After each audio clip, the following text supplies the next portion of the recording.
Eh bien salut à tous, j'espère que vous allez bien et bienvenue encore une fois à l'atelier de Pax. Aujourd'hui, nous allons parler du fameux 13900K. On a pu le tester depuis maintenant quelques temps, donc j'ai vraiment un bon avis là-dessus. Je l'ai essayé dans vraiment pas mal de conditions.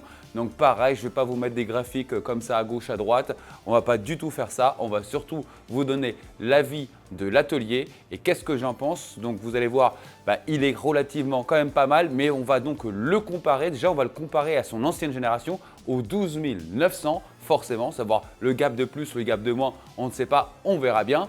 Et on va le comparer aussi à son premier concurrent, le 7950X de chez AMD. Et on va aussi le comparer au 5950X de chez AMD aussi. Donc là, maintenant, je pense que sur ces bases de processeurs, on saura clairement quel est le meilleur processeur sur le marché à l'heure actuelle. Et bien entendu, on va prendre en compte les consommations et aussi forcément le prix. Donc on ne perd pas un instant, on se retrouve juste après le petit moment des clés Windows. Donc à tout de suite.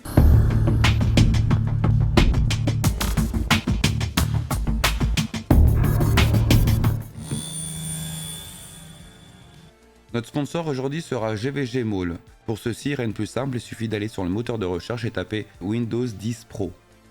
Une fois sélectionné, je clique dessus. Ensuite, je me retrouve sur cette page et je clique sur Acheter maintenant.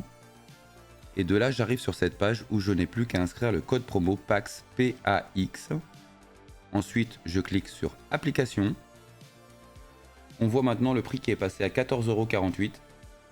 Ensuite, je clique sur Soumettre la commande. De là, je choisis mon mode de paiement, donc pour moi ce sera PayPal. Une fois le paiement effectué, je vais arriver sur cette page et comme vous voyez, au bout de quelques secondes, je vais aller automatiquement sur l'User Center où je clique directement sur User Center. Une fois arrivé sur l'User Center, je clique sur Voir la clé de sécurité. Ensuite, je clique sur Obtenez la clé. De là, je vois apparaître ma clé et je n'ai plus qu'à la copier. Ensuite, je me dirige vers les paramètres d'activation de Windows, où je n'ai plus qu'à coller la clé et activer. Et en sachant que ma clé Windows 10 est compatible Windows 11. Voilà, rien de plus simple. Nous voilà, donc pour démarrer ce test, j'ai employé tout simplement les éléments suivants. Donc je vais être sur ma table de bench que je vous montre. Donc pour Intel, on sera sur une Z790 Maximus Extreme avec 16 Go de RAM à 6000 ainsi qu'une 3080 Strix Asus et avec un water cooling pour pouvoir le refroidir. Voilà, et pour AMD, ce sera exactement la même chose, sauf la carte mère, bien évidemment, parce qu'on n'aura pas le même socket. On sera donc sur cette ROG Strix blanche, la B650A, donc de chez Asus aussi également. Donc ça fonctionne très très bien, je pense que vous en avez déjà eu des nouvelles. Donc on sera sur ces bases-là pour le bench. On va démarrer tout de suite par les benches classiques et je vais pouvoir un petit peu vous les détailler. Donc ça commence maintenant. Donc sur ce petit tableau, on va pouvoir voir à quoi on va les comparer. Donc déjà dans le petit carré rouge central, forcément, ça va être la vraie comparaison. Ça va être entre le 13900 et le 7950 de X de chez AMD. Mais j'ai mis quand même les générations d'avant, soit le 12900K et le 5950X.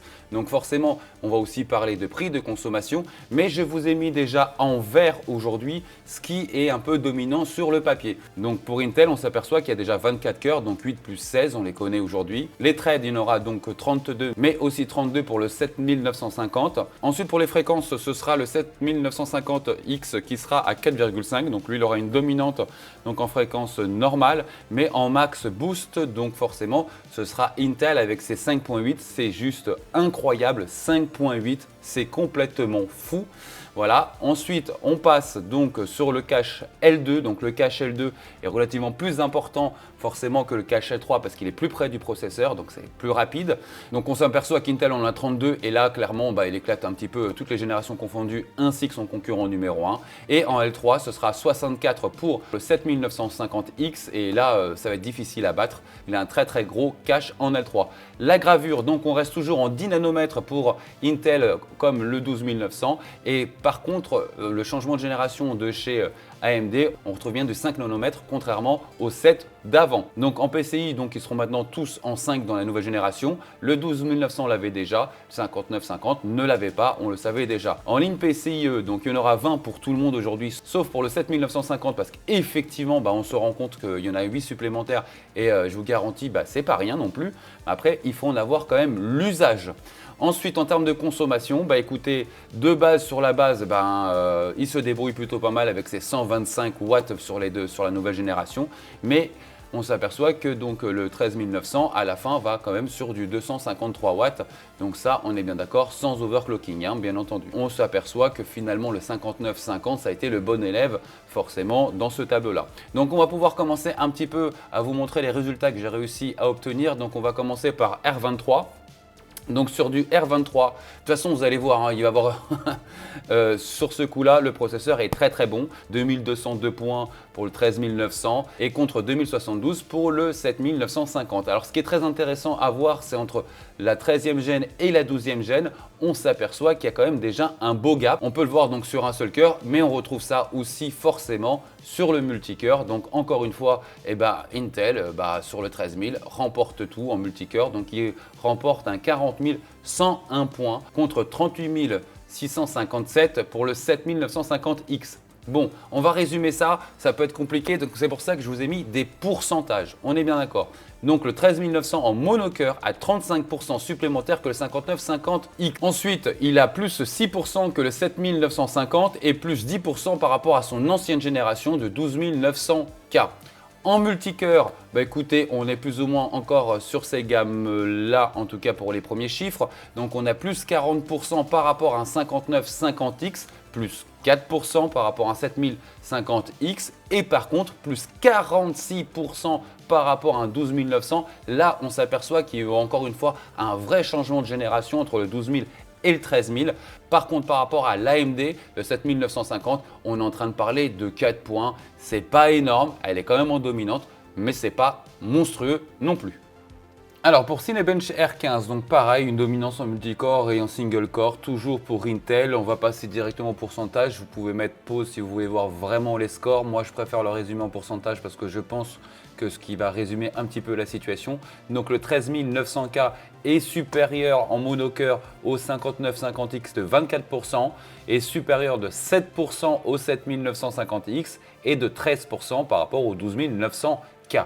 Donc voilà, même sur le 7950, il y a quand même 7%, c'est pas énorme, mais c'est toujours là. Ensuite en multicore, donc le 13900 a plus 36% comparé donc au 5950X et 0,2% comparé au 7950X. Alors là, par contre, le 7950X avec 0,2%, c'est pin-up. On peut dire qu'ils ont obtenu le même score clairement. Et ensuite, comparé au 12900, on a plus 48%. Donc encore une fois, on s'aperçoit que d'une génération à l'autre, c'est énormissime. Donc de 4171 points à 6160 points, c'est clairement, donc encore une fois, d'une génération à l'autre génération, en sachant qu'on est encore sur le même socket. Je trouve ça complètement dingue de la part d'Intel. Regardez bien par exemple le 7950 par rapport au 5950, on a quand même une grosse différence de points de quasiment 2000. Donc il y a eu aussi un gros boulot fait par AMD, bien entendu.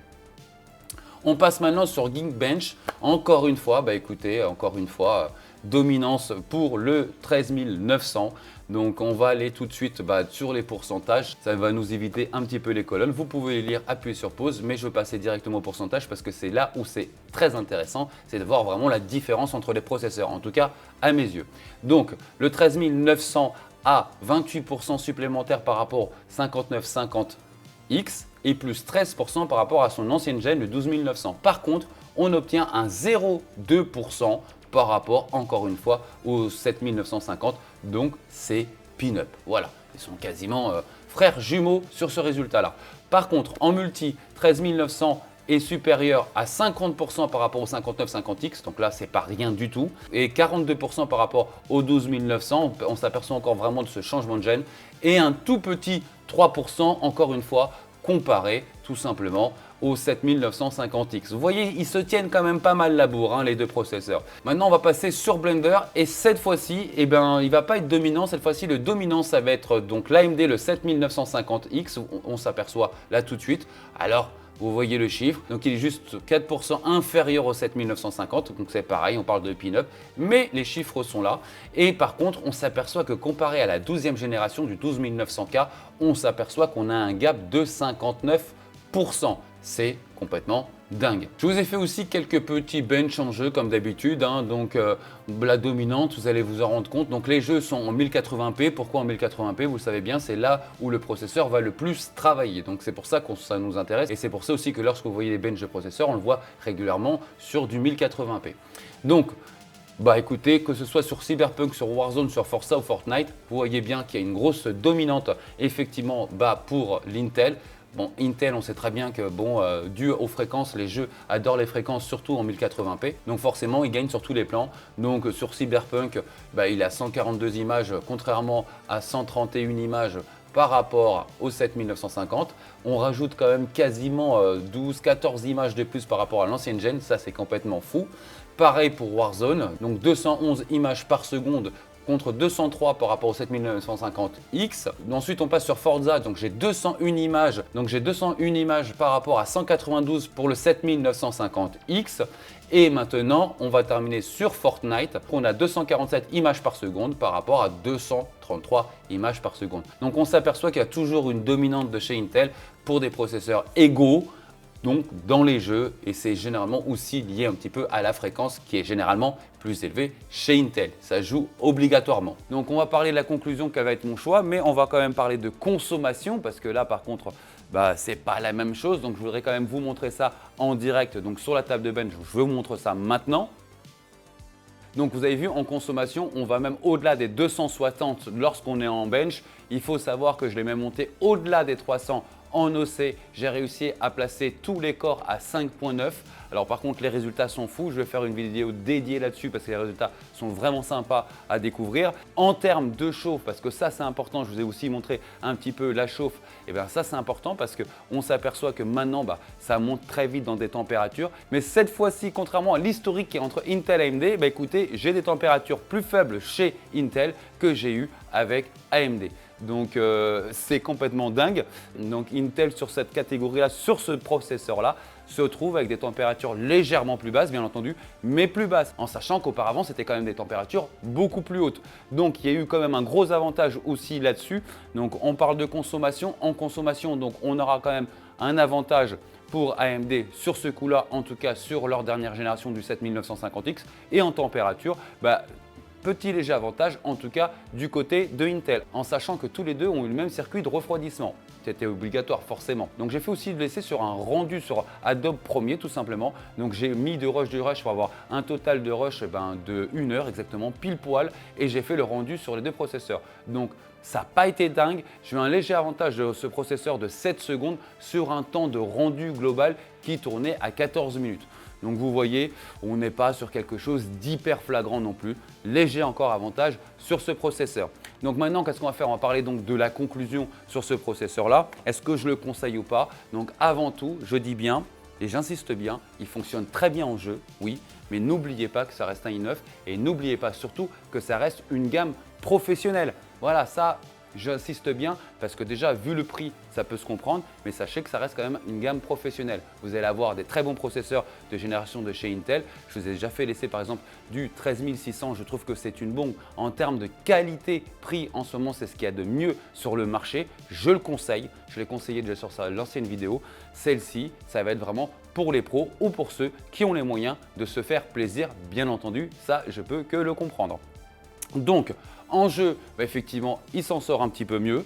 Sur les benches, il s'en sort légèrement aussi mieux. Pas tant que ça d'ailleurs, mais quand même un petit peu mieux. En consommation, un léger désavantage. En chauffe, un léger avantage.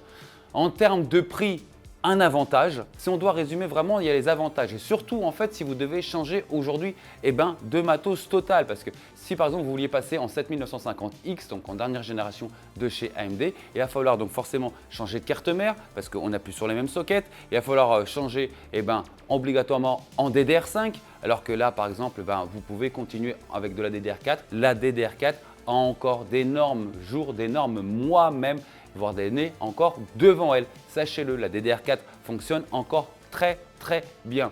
Donc, par exemple, je vais vous donner un exemple, si quelqu'un veut changer de processeur tous les 4 ans, il peut rester encore en DDR4 sur les 4 prochaines années sans faute avec ce type de processeur. Sachez-le, ça c'est important. Donc par exemple, si vous passez donc en AMD, vous êtes contraint de passer en DDR5. Alors que là, Intel, que ce soit sur la 12e ou que ce soit sur la 13e gène, a fait qu'il y a une cohabitation encore avec la DDR4 et ça, je trouve ça plutôt sympa pour l'utilisateur qui n'a pas besoin de tout changer dans son boîtier. Donc ça, il y a un énorme avantage, je trouve, du côté d'Intel d'avoir quand même mis ça en place, donc c'était pas obligatoire. On se rend compte d'ailleurs que AMD ne l'ont pas fait, donc vous voyez comme quoi c'est pas du tout obligatoire. Donc ça, je trouve un énorme avantage du côté de Intel là-dessus. Il est en train d'exploser et de mettre la patate à un 10980 XE, à ce processeur-là qui vaut aujourd'hui 1200 €. Il l'a laissé complètement sur le côté, donc pour un professionnel, ça vaut le coup d'avoir ce type de processeur. Pour un particulier qui hésite donc entre l'AMD et celui-ci et qui a les moyens de se l'offrir, l'avis de l'atelier ne reste que mon avis, ce sera de basculer là-dessus parce que déjà il est moins cher et quasiment à perf égale voire plus, donc déjà voilà la qualité-prix tout simplement. Mais j'insiste bien, le 7950X c'est une bombe, c'est un très bon processeur. Le reproche que je lui ferai, déjà c'est ça chauffe. J'avais un très bon moyen de refroidissement que vous devez connaître maintenant pour ceux qui suivent la chaîne. Et même comme ça, c'était pas évident à le refroidir. Donc je pense qu'au bout de moment, il doit avoir un peu de throttling et forcément ça doit lui faire perdre un petit peu.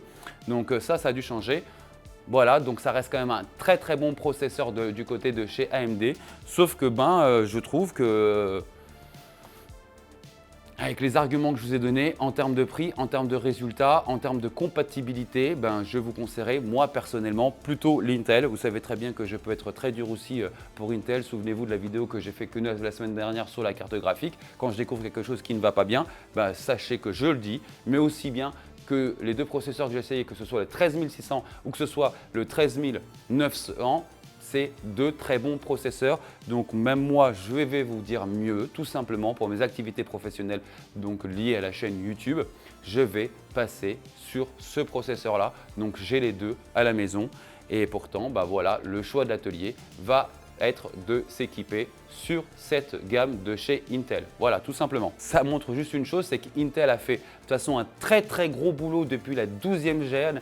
Donc entre les e-core, les P-core, clairement, cette composition-là et de pouvoir monter en Turbo Boost à 5.8, c'est le rêve qu'on a eu pour tous ceux qui aimaient un peu overclocker, pour tous ceux qui aimaient un peu l'hardware, d'avoir des processeurs qui atteignent, ça y est, ces fréquences-là. Donc ça y est, c'est fait, on atteint des fréquences qui sont incroyables. Donc oui, Intel a eu un gros boulot sur la 10e gène et un perfectionnement qui est vraiment remarquable sur la 13e gène. On ne sait pas ce qu'ils vont nous faire sur une 14e gène, mais en tout cas sur la 13e gène, moi je vous dis, moi je vais basculer dessus et donc je voulais vraiment faire ces essais aussi pour moi. Est-ce que j'allais garder l'AMD ou est-ce que j'allais garder le Intel? Et finalement je vous dis, je vais garder l'Intel et c'est surtout qu'en fait je vais le mettre sur un build avec de la DDR4 dessus. Vous voyez, à chaque fois que je vous donne ce conseil, je vais pouvoir me l'appliquer à moi parce que donc ça va me faire une grosse source d'économie de garder ma DDR4 que de passer en DDR5.